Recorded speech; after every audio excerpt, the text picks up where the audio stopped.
If you have ever been overweight or know someone who is, I think you should watch this.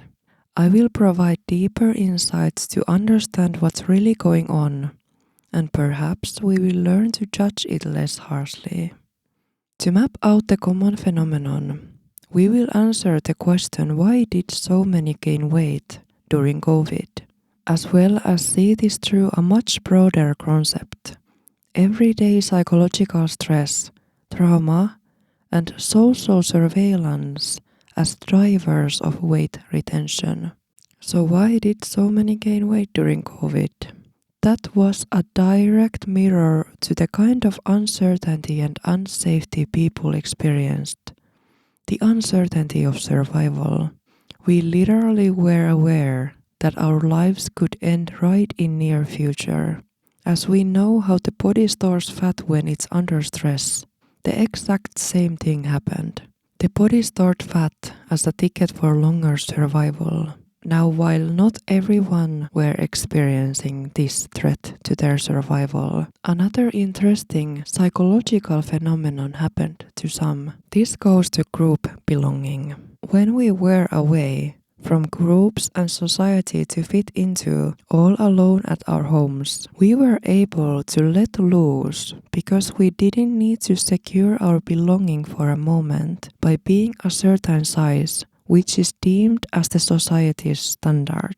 We got a little break from that, so for once in life you weren't seen. We get back to this a bit later. Now, if we broaden our scope and see that most of us actually have some sort of survival battle going on almost every single day, whether it's financial, past trauma, or anything that we struggle with in the background. When safety is evaluated through the lens of comprehensive human security, which encompasses emotional, economic, environmental, and health stability, feelings of insecurity are statistically dominant.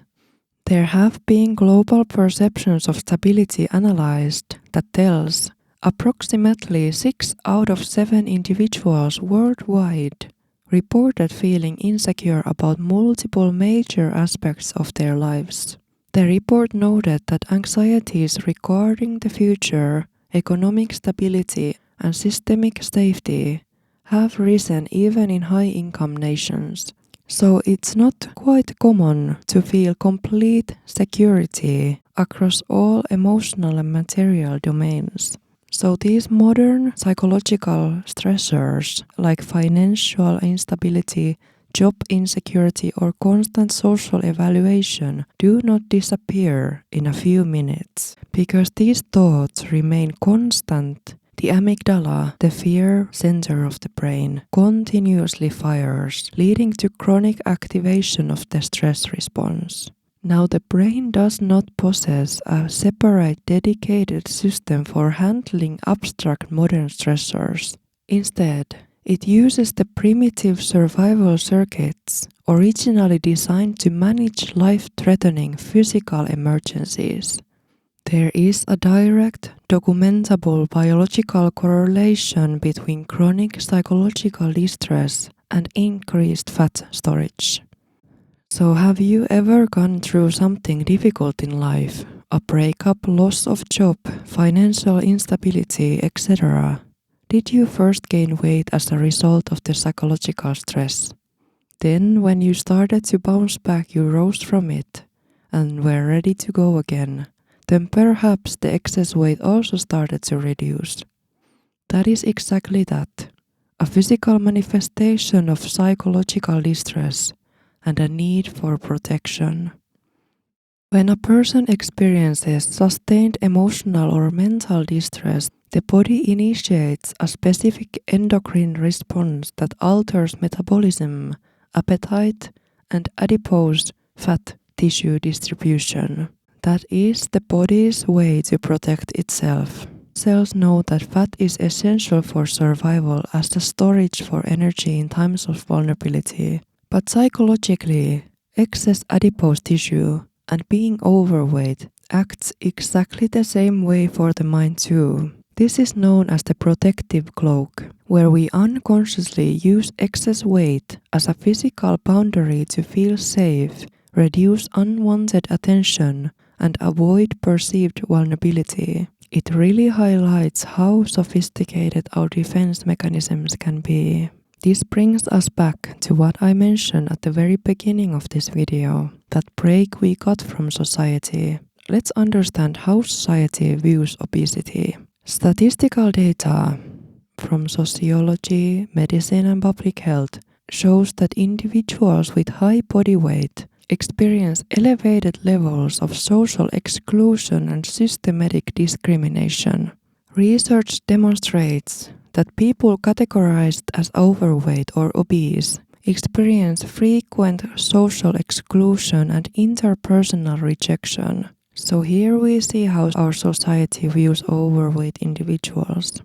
Now, during COVID, psychologically what happened was because we didn't need to see each other for a long time. We got a little break from these standards that exist in the society, meaning the fact that people should be skinny or at least not overweight or obese. For a moment, that requirement for belonging was not there as a pressure to be a certain way, and that break was for the mind too.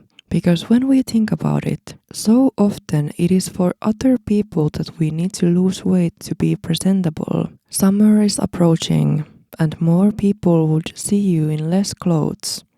It's the outside world that drives the need for weight loss because of the underlying fear of not being accepted as overweight. For decades, society has imposed strict aesthetic standards, using weight as a metric for fitting in or discipline. Maintaining those standards takes an immense amount of daily mental energy, choosing outfits that flatter, dieting, or stressing about beach season or an upcoming event. In these common social environments, our behavior is partly regulated by the awareness of being observed by others. The shift to staying indoors and the elimination of in-person social gatherings removed the immediate daily requirement to conform to external physical presentation standards. While it was liberating, the break from social pressure, the underlying psychological distress, isolation, fear of loved ones, and loss of routine was incredibly high. As we have found out already, stress leads to cortisol.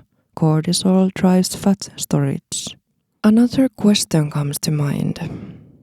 If we know that there is so much discrimination and social pressure, why do people still unconsciously put on some weight? Is it safer that way? For individuals who have experienced trauma, some abuse, or boundary violations, being physically appealing can feel highly dangerous. It attracts attention that requires constant navigation and boundary enforcement. I noticed that when I was going through my own traumatic phases, I closed myself off from the world to heal. I needed to protect myself from the outside world and from people. I gained weight and I became larger. Because that way I kept people at a distance, and the unavailability was justified. Because when you are healthier, fitter, skinnier, people are more drawn to your vitality. We essentially partner up based on the reproductive health of the partner. That's why when people lose weight and they are a whole different size now, they see the difference in how people treat them after they have lost the weight.